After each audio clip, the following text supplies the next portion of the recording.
Animals speak, or do animals have their own language, is sure to be an interesting one. Crabs pinch and move frequently if they are healthy and ready to mate.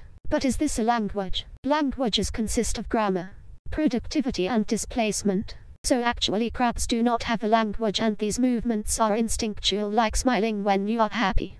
But what about other animals? Rabbits, for example, stamp their feet when they are spooked and to warn other rabbits. Rabbits also crouch into a tight position when they feel scared and vulnerable at the same time. Another thing rabbits do is growling when they are angry and having their ears tilted back. Is this a language or a form of instinctual movements? It is actually a bit of both. Crouching into a tight position is the rabbit's instinct, but thumping their feet and growling are a form of communication.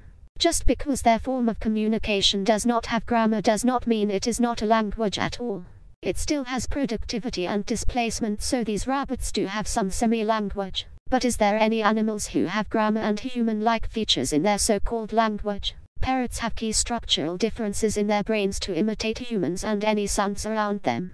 This is a form of communication for parrots. Dr. Mukta Chakraborty said this finding opens up a huge avenue of research in parrots, in trying to understand how parrots are processing the information necessary to copy novel sounds and what are the mechanisms that underlie imitation of human speech sounds. Chimps, our wild relatives, use sign language and facial expressions to communicate. A semi-open mouth, teeth shown, signifies fear.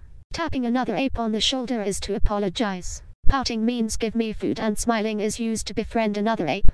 Koko the gorilla was known to know over 1,000 different forms of human sign language. However, Koko was a captivity ape and was taught this under the supervision of us humans. So do animals have a language? A lot of animals communicate, and very few communicate in a proper manner.